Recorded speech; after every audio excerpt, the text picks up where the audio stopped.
नमस्कार दोस्तों, एक बार फिर आप लोगों का स्वागत करते हैं study with DK Dilip online channel पर। आज हम लोग बात करेंगे राष्ट्रीय बाल श्रम की स्थिति पर, जो एक भयंकर समस्या के रूप में देखी जा रही है। चाहे वह वर्तमान परिप्रेक्ष्य में देखा जाए या इतिहास में अगर देखा जाए, पिछले कई दशकों से बाल श्रम की समस्याएं चली आ रही हैं। उन्हें जोखिम भरे कामों में लगाया जा रहा है, चाहे जिस भी कारण से वह इस काम को करने के लिए प्रतिबद्ध हैं, और इसके लिए भारत सरकार द्वारा कुछ प्रावधान भी किए गए हैं। तो हम देखते हैं कि राष्ट्रीय बाल श्रम का जो पृष्ठभूमि है, उसमें हम देख रहे हैं कि भारत सरकार ने बाल मजदूरी की समस्या से निजात पाने के लिए या उसकी समस्या को हल करने के लिए एक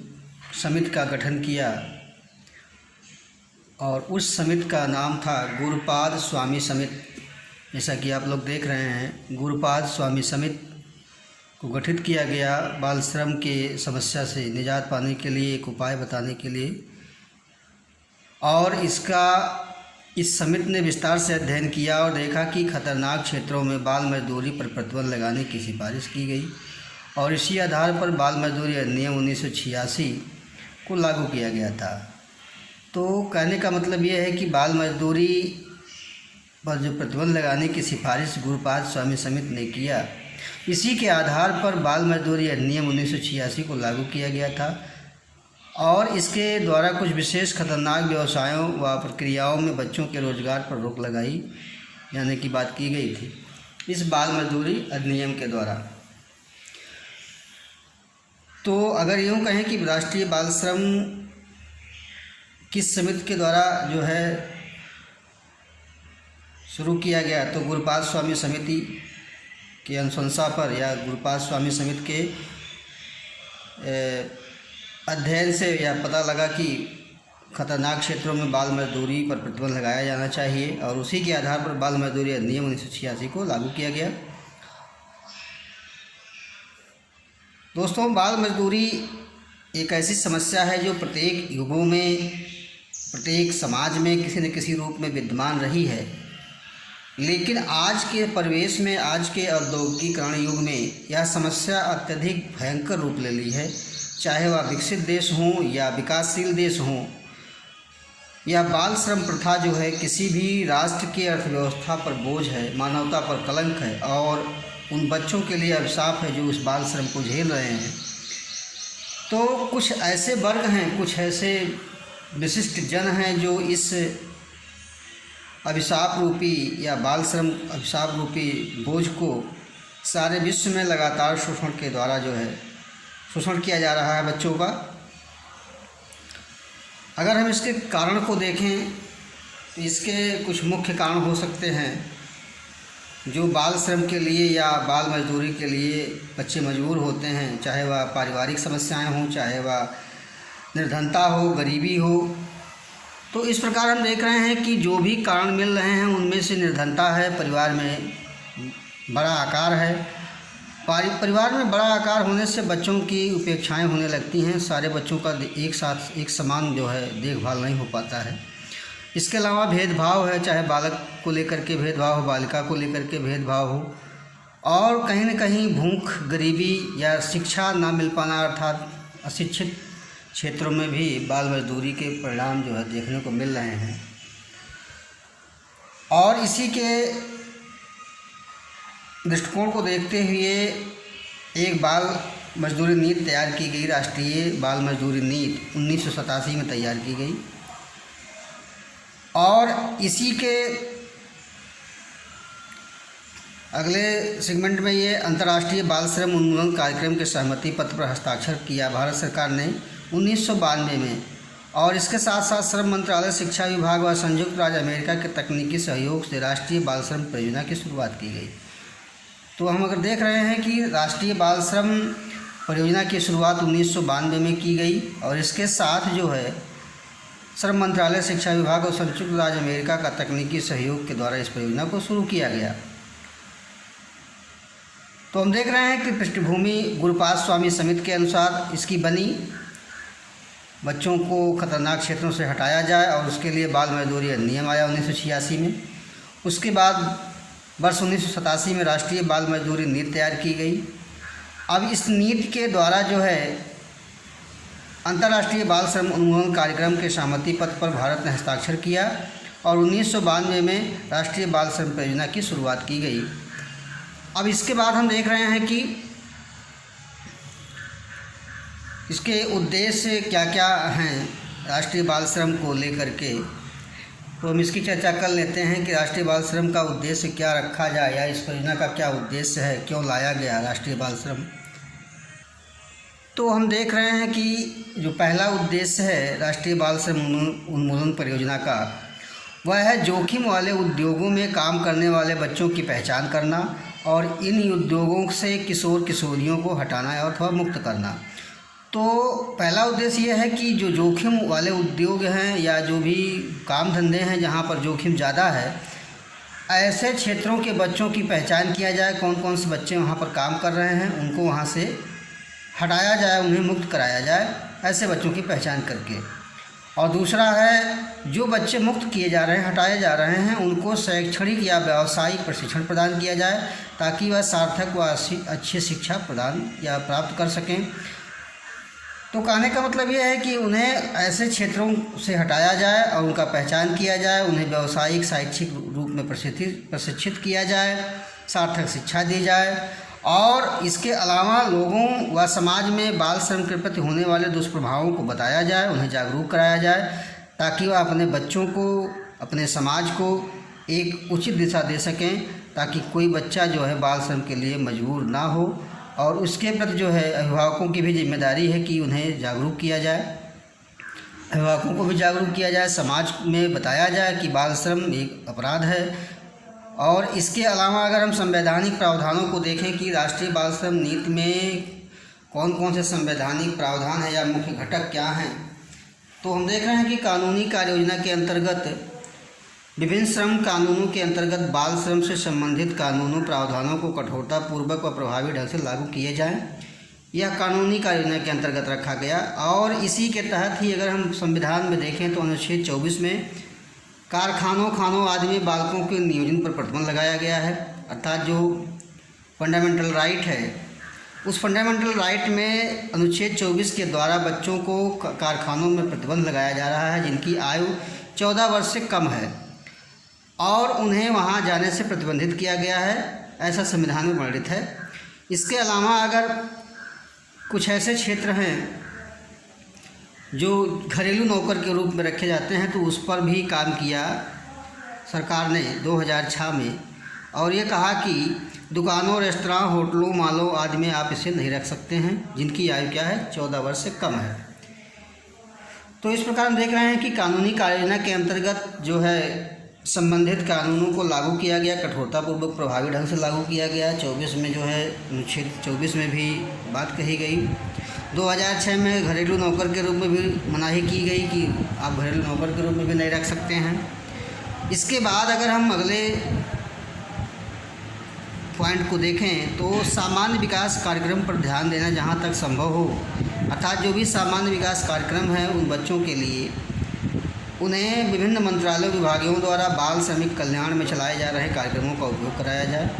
अर्थात जो भी कार्यक्रम हैं, चाहे जिस मंत्रालय द्वारा हो, विभाग द्वारा हो,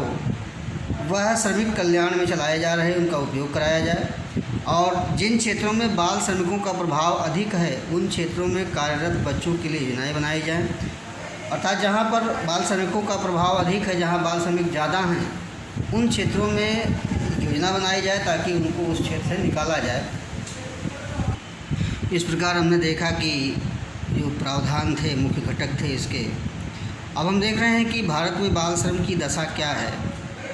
तो देखते हैं कि 2011 की जनगणना आंकड़ा के अनुसार 5 से 14 वर्ष आयु के कामकाजी बच्चों की संख्या लगभग 1 करोड़ है। भारत में 15 से 18 वर्ष के बीच लगभग 8 करोड़ 70 लाख जो है कामकाजी बच्चे हैं। और भारत में बाल श्रम का 80% जो है ग्रामीण क्षेत्रों में इसका केंद्र है, अर्थात 80% जो आबादी है ग्रामीण है जो बाल श्रम को झेल रही है। इसके अलावा अगर ILO के आंकड़े की ओर हम ध्यान दें, जो सन 2016 का आंकड़ा है, उसके अनुसार दुनिया में 5 से 17 वर्ष के बीच 152 मिलियन कामकाजी बच्चे हैं, जो इनमें से 8 मिलियन बच्चे भारतीय हैं। तो अंतर्राष्ट्रीय श्रमिक संगठन 2016 के आंकड़ा के अनुसार 5 से 17 वर्ष के बीच के बच्चों में 152 मिलियन कामकाजी बच्चे हैं और जिनमें से 8 मिलियन बच्चे भारतीय हैं जो बाल श्रम को झेल रहे हैं, जो बाल श्रमिक के रूप में कार्य कर रहे हैं। तो हमने देखा कि 5 से 14 वर्ष में 1 करोड़, 15 से 18 वर्ष के बीच लगभग 87 मिलियन या 8 करोड़ 70 लाख। और भारत में बाल श्रम का 80% जो है क्षेत्र ग्रामीण क्षेत्रों में है। और ILO के आंकड़े के अनुसार जो है 5 से 17 वर्ष के बीच जो आयु रखते हैं उनका 152 मिलियन कामकाजी बच्चे हैं पूरे दुनिया में और जिनमें से 8 मिलियन भारतीय हैं। तो इस प्रकार एक बड़ा आंकड़ा था जो मोटा रूप में देखने को मिल रहा है। अब इसके बाद अगर हम देखें कि राष्ट्रीय बाल श्रम परियोजना के जो प्रावधान किए गए हैं वह क्या क्या हैं, या इसके अंतर्गत जो भी बातें कही गई उसको हम देख लेते हैं। अब इसमें हमको ये पहला जो पॉइंट देखने को मिल रहा है ये है 9 से 14 वर्ष की आयु के बच्चों को काम से बचाकर वापस लाया जाता है और उन्हें NCLP विशेष प्रशिक्षण केंद्रों में दाखिला दिया जाता है। NCLP एक विशेष प्रशिक्षण केंद्र होता है जहां पर 9 से 14 वर्ष के बच्चों को जो है ला करके उन्हें ब्रिज कोर्स, व्यावसायिक प्रशिक्षण, मध्याह्न भोजन, वजीफा, स्वास्थ्य देखभाल आदि जो है कराया जाता है। और इसके साथ साथ जो बच्चे मुख्य धारा में नहीं जुड़े हैं उन्हें औपचारिक शिक्षा भी प्रदान की जाती है। तो 9 से 14 वर्ष की आयु के बच्चों को काम से बचाकर वापस लाया जाता है, जो श्रमिक के रूप में, बाल श्रमिक के रूप में यूज हो रहे हैं। उन्हें विशेष प्रशिक्षण केंद्रों में दाखिला दिया जाता है और उन्हें व्यावसायिक प्रशिक्षण, मध्याह्न भोजन, वजीफा, स्वास्थ्य आदि के जो है देख रेख के द्वारा, और मुख्य धारा में अगर जो नहीं हैं उन्हें औपचारिक शिक्षा भी प्रदान की जाती है। इसके अलावा अगर हम देखें 5 से 8 वर्ष आयु के बच्चों को सर्व शिक्षा अभियान के साथ जोड़ करके शिक्षा प्रदान की जा रही है, जो बाल श्रम उन्मूलन परियोजना का सर्व शिक्षा अभियान से प्रत्यक्ष संबंध भी रखता है। और बाल मजदूरी से छुटकारा दिलाए बिना सर्व शिक्षा अभियान का 100% सफलता संभव नहीं है। तो हम देख रहे हैं कि SSA के अंतर्गत 5 से 8 वर्ष आयु के बच्चों को जोड़ करके औपचारिक शिक्षा प्रदान करने की बात की गई, ताकि 100% साक्षरता जो सर्व शिक्षा अभियान का लक्ष्य था उसको हासिल किया जा सके। तो 2 बातें हमको मिलती हैं इसमें। पहला यह है कि 9 से 14 वर्ष के बच्चों को NCLP विशेष प्रशिक्षण केंद्रों में करा करके उन्हें औपचारिक शिक्षा प्रदान की जाए, और 5 से 8 वर्ष के बच्चों को सर्व शिक्षा अभियान के साथ जोड़ करके उनको औपचारिक शिक्षाएँ और 100% सफलता को 100% शिक्षा को हासिल करने की बात की गई और उन्हें बाल मजदूरी से छुटकारा देने की बात की गई थी। इसके अंतर्गत अगर हम SSA के अंतर्गत और चीज़ों को देखें तो और भी बातें निकल कर आती हैं। जो औपचारिक प्राथमिक विद्यालय हैं या अन्य विकल्पों के द्वारा जो विद्यालय चल रहे हैं अन्य माध्यमों के द्वारा, 2003 तक 6 से 14 वर्ष तक के बच्चों को 6 से 14 वर्ष तक के बच्चों को शिक्षा उपलब्ध कराने की बात की गई है 2003 तक, और 2007 तक सभी को 5 वर्ष की प्राथमिक शिक्षा पूरी करवाने की बात की गई है। इसके बाद 2010 तक 10 वर्ष की प्रारंभिक शिक्षा पूरी करवाने की बात की गई तथा सबके लिए संतोषजनक गुणवत्ता वाली प्राथमिक शिक्षा की व्यवस्था करना बातें कही गई। तो 2003, 2007, 2010 तक प्राथमिक शिक्षा को पूरी करने की बात की गई। इसके अलावा बालिकाओं, उपेक्षित वर्गों, विशेष सुविधाओं से वंचित समूहों, अल्पसंख्यकों की शिक्षा पर मुख्य बल दिया गया है। तो कहने का मतलब यह है कि SSA के अंतर्गत सन 2003 तक और सन 2007 तक प्राथमिक शिक्षाएं और सन 2010 तक 10 वर्ष की प्रारंभिक शिक्षा पूरी करवाने की बात की गई। उनके गुणवत्ता वाली प्रारंभिक शिक्षा की व्यवस्था कराने की बात की गई। जो बालिकाएं हैं, जो उपेक्षित वर्ग हैं, ऐसे समूह जो उस क्षेत्र में नहीं हैं, वह विशेष सुविधाओं से वंचित हैं, अल्पसंख्यक हैं, उनको भी इसमें जोड़ा गया। इसके अलावा अगर हम अन्य कार्यक्रमों की बात करें, कुछ अन्य कार्यक्रम भी चलाए गए इस परियोजना को सफल बनाने में। तो हम देख रहे हैं कि एक पेंसिल पोर्टल है जो भारत सरकार द्वारा सन 2017 में चलाया गया और यह बाल श्रम से संबंधित शिकायतें दर्ज करता है। और यह पेंसिल पोर्टल जो है बाल श्रम से संबंधित शिकायतों को दर्ज करके इसका जो है समाधान करता है। इसके बाद अगर हम दूसरा देखें शिक्षा अधिकार अधिनियम, तो शिक्षा अधिकार अधिनियम के द्वारा सन 2002 में 86वां संविधान संशोधन किया गया, जिनमें 6 से 14 वर्ष के बच्चों को मुफ्त व अनिवार्य शिक्षा देने की बात की गई थी। आप लोगों को इस बात की जानकारी होगी। जो 86वां संविधान संशोधन है 2002 और 6 से 14 वर्ष के बच्चों को मुफ्त व अनिवार्य शिक्षा देने की बात करता है, तो इसको भी इसमें शामिल किया गया। और इसके अलावा NCPCR या राष्ट्रीय बाल अधिकार संरक्षण आयोग, जिसके तत्वाधान में जो है यह पेंसिल पोर्टल अपना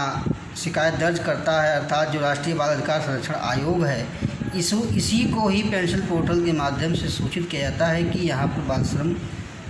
या बाल श्रम से संबंधित समस्याएं हैं, इसको दूर किया जाए। और यह अभी तक का बड़ा फैसला था, यह महिला व बाल विकास मंत्रालय के तत्वाधान में काम करता है, अर्थात यह जो राष्ट्रीय बाल अधिकार संरक्षण आयोग है यह महिला व बाल विकास मंत्रालय के अंतर्गत ही काम करता है। और इसी के द्वारा ही पेंसिल पोर्टल के माध्यम से हम शिकायतें दर्ज करते हैं। अगर हम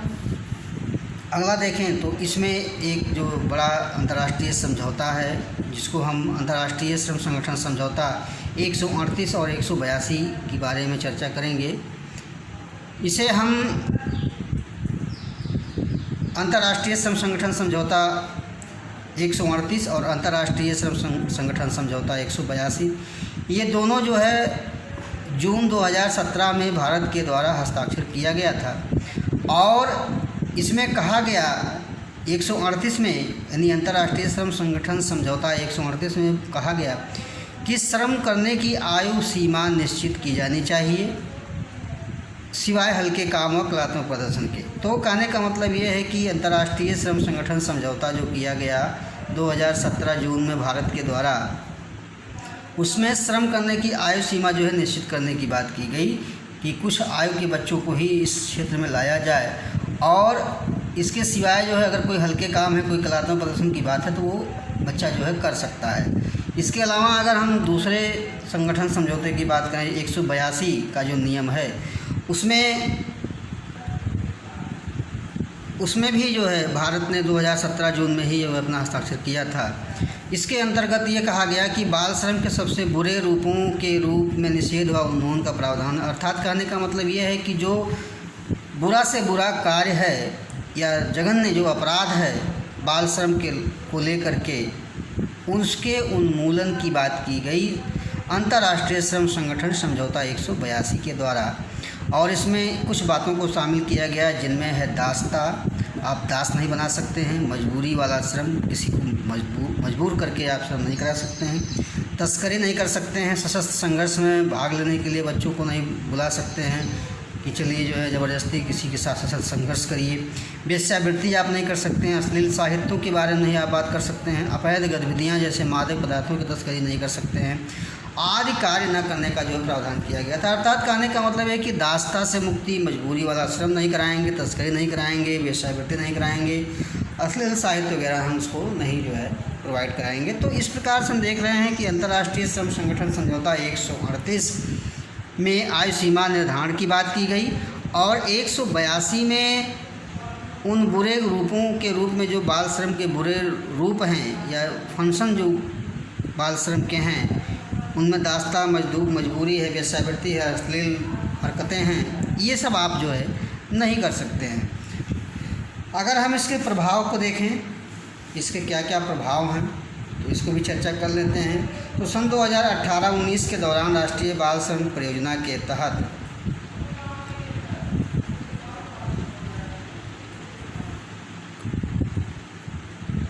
66,169 बाल श्रमिकों को जो है बचाया गया। सन 2018-19 के दौरान राष्ट्रीय बाल श्रम परियोजना के तहत 66,169 बाल श्रमिकों को बचाया गया और उन्हें पुनर्वासित करके मुख्य धारा में लाया गया। तो कहने का मतलब यह है कि एक बड़ा जो है सफलता हासिल हुआ, उन बच्चों को बचा करके उन्हें पुनर्वासित किया गया अपने क्षेत्रों में और उन्हें उनके मुख्य धारा में, उनके शिक्षा दीक्षा में, उनके प्रशिक्षण कार्यों में लाया गया। और पिछले 3 सालों के बीच में अगर हम देखें तो 1,44,783 बाल श्रमिकों को बचाया गया और उन्हें भी पुनर्वास किया गया। तो कुल मिलाकर के एक बड़ा आंकड़ा मिल रहा है जो बाल श्रमिकों के बचाव, बाल श्रमिकों के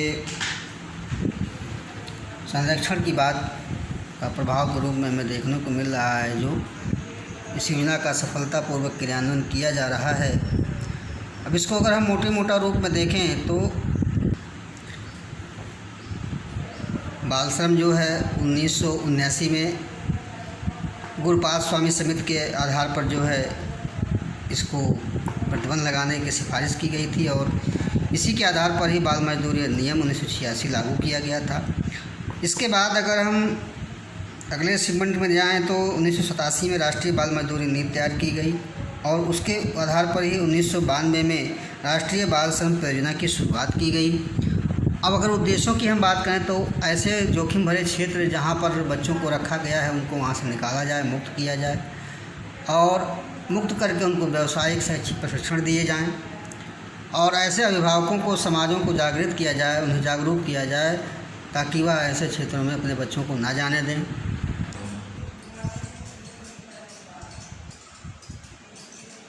इस प्रकार हम देख रहे हैं कि इनके उद्देश्य जो है किशोर किशोरियों को मुक्त कराने की बात करते हैं, उन्हें प्रशिक्षण देने की बात करते हैं और सार्थक शिक्षा देने की बात करते हैं। और इसके अलावा अगर हम कानूनी प्रावधानों की बात कर रहे हैं तो इनमें 14 वर्ष तक के बच्चों को अनुच्छेद 24 के अंतर्गत प्रतिबंध लगाया गया है कि उन्हें किसी भी खानों में या जोखिम भरे कार्यों में ना लगाया जाए। यहाँ तक कि होटल, रेस्तरां या घरेलू नौकर के रूप में सन 2006 में जो है सरकार ने इसे रोक लगा दिया गया। और इसके अलावा अगर हम देखें तो तमाम ऐसे प्रावधान किए गए, चाहे वह अंतर्राष्ट्रीय समझौता के द्वारा हो या किसी पोर्टल के माध्यम से हो, शिक्षा अधिकार अधिनियम के माध्यम से हो या अन्य किसी भी प्रावधान के द्वारा इन बाल श्रम उन्मूलन के लिए कार्य। इसके साथ ही आज का क्लास यहीं पर समाप्त होता है। धन्यवाद।